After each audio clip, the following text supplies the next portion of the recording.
Something about the JonBenet Ramsey case never sat right.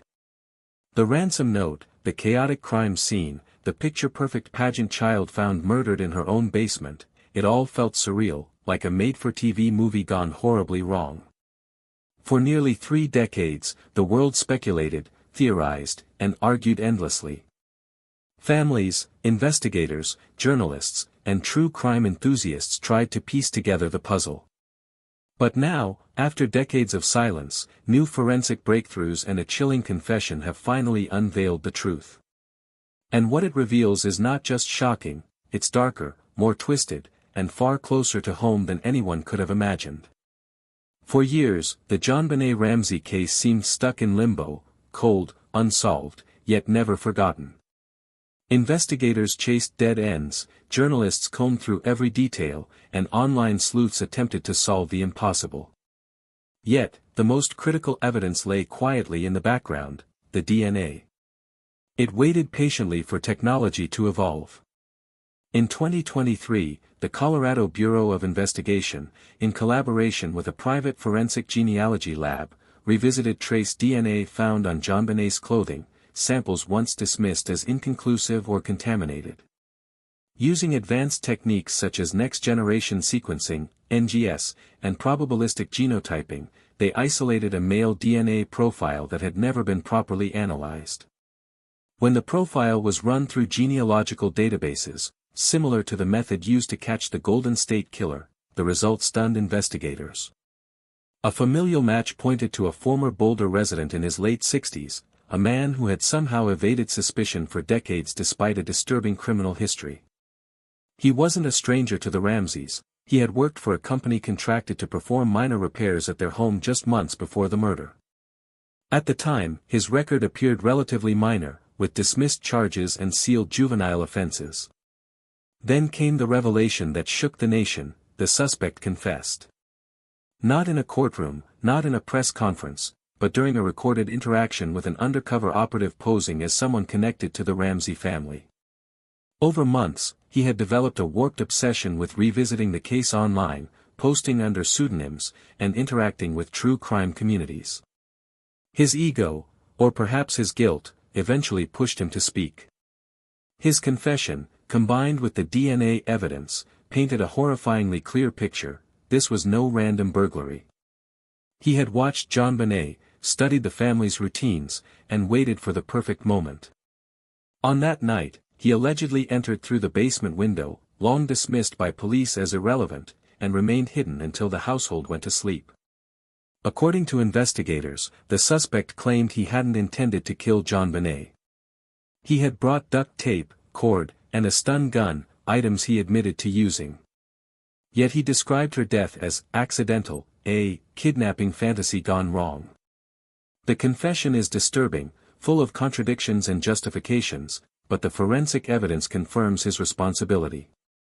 Even the infamous ransom note, once thought to be a diversion, contained fragments of his DNA. Microscopically, trace DNA on the paper and adhesive matched the suspect. The note, theatrical in tone, now reads as the ramblings of a delusional individual rather than a panicked mother covering a crime. For decades, public suspicion hovered over the Ramseys. John Ramsey, now in his 80s, said, "We never stopped hoping for the truth. It came late, but it came." Burke Ramsey, JonBenet's older brother, has remained silent, but sources close to the family report they feel vindicated and shattered at the same time.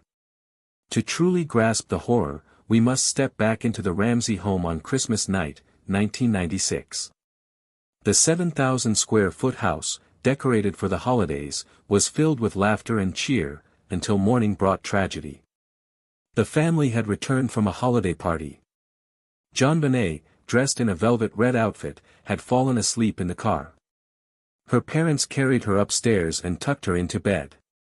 That was the last time they saw her alive. By 5:52 a.m., Patsy Ramsey was on the phone with 911. Her voice was high-pitched, frantic, filled with panic. At the bottom of the staircase lay a 3-page ransom note demanding $118,000, coincidentally almost exactly John Ramsey's year-end bonus. The note warned the family not to contact authorities and was signed with the cryptic pseudonym SBTC Victory. Police arrived within minutes, but the scene was mishandled. Friends and neighbors wandered freely through the house. Key areas were not secured. Evidence was touched, moved, and possibly destroyed. For hours, JonBenet was considered a kidnapping victim, until John Ramsey went into the basement and found her body around 1 p.m. She lay in a small alcove known as the wine cellar, bound and gagged with duct tape, a broken paintbrush cord around her neck acting as a garrote, and her skull fractured.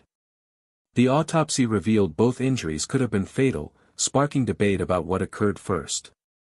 No forced entry was evident. A basement window had been broken, but John Ramsey admitted he had broken it months earlier. Oddly, a small suitcase was positioned under the window, as if someone had used it to climb out. A bowl of pineapple was found on the counter. JonBenet's fingerprints were absent, but Burke's were present. The coroner determined she had eaten pineapple shortly before death, possibly after the party, possibly during a late-night kitchen encounter. The chaotic scene, once suspected to be staged, now aligns with the DNA evidence pointing to an intruder.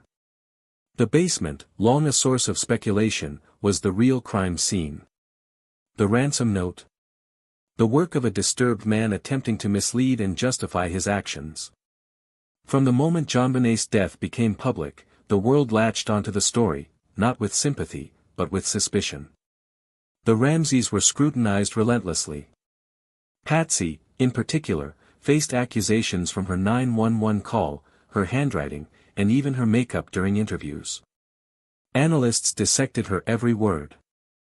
Burke Ramsey, JonBenet's 9-year-old brother, was also drawn into speculation. Theories emerged suggesting he might have accidentally harmed JonBenet, with the parents allegedly covering it up. These theories snowballed, amplified by documentaries, books, and forums. In 2016, a CBS special even claimed Burke could have been involved, prompting a $750 million defamation lawsuit, which was settled, though the public damage remained. Other false leads included neighbors, acquaintances, a housekeeper, a local electrician, and John Mark Carr, a Georgia schoolteacher who confessed in 2006 but whose DNA didn't match the evidence. The media sensationalized these claims, and the internet became a permanent, unsanctioned investigation hub, from Reddit threads to YouTube channels dissecting every detail. Yet, amidst all the speculation, the true perpetrator had remained invisible. Evidence was incomplete, the scene compromised, and the story too strange for any single theory to hold.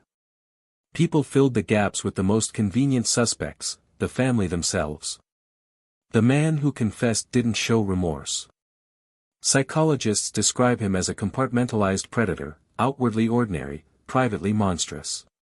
He had spent weeks watching the Ramsey home, memorizing routines, and fixating on JonBenet. She became an object in his mind, not a child, not a person, but something to possess. This was premeditated. He didn't bring a gun. He brought cord, duct tape, a stun gun, and a pre-written note. He wanted to leave behind a puzzle, a trail leading nowhere, a performance designed to baffle investigators. Experts say this level of fantasy-driven crime, especially involving a child, is rare and terrifying. The psychological impact extends far beyond the direct victim. The family endured years of public vilification, suspicion, and grief made performative. Authorities now suspect the man could be linked to other cold cases with similar patterns. His narcissism, obsessive behavior, and sexual deviance, combined with decades of suppressed urges, created a dangerous storm that culminated in JonBenet's murder. The killer has been identified. DNA matches. A confession exists. But no formal charges have been filed. Legal sources indicate the DA is preparing the indictment, potentially including additional crimes. Meanwhile, the man remains under surveillance, free but watched. For the Ramsey family, the toll has been immense. They lost a child, their privacy, and their peace. Public suspicion turned into vilification. Defamation suits, especially concerning Burke, continue. While the truth brings relief, the scars remain. Justice has arrived, but decades too late. Monsters don't always look like monsters. Sometimes, they live among us, hidden in plain sight. In this case, the man who shattered a family's world went undetected for nearly 30 years, until forensic science finally exposed him. Now, the truth is known. The DNA, the confession, and the man behind the mask confirm what many hoped but feared to know. For JonBenet, justice came too late. For the family, healing is ongoing. And for the world, this case serves as a haunting reminder: evil can hide behind the most ordinary faces. If this kind of story touches your heart, if you're someone who cares about truth, responsibility, and speaking up for the voiceless, please like this video, subscribe to our channel and share it with someone who should hear it. Let's get started.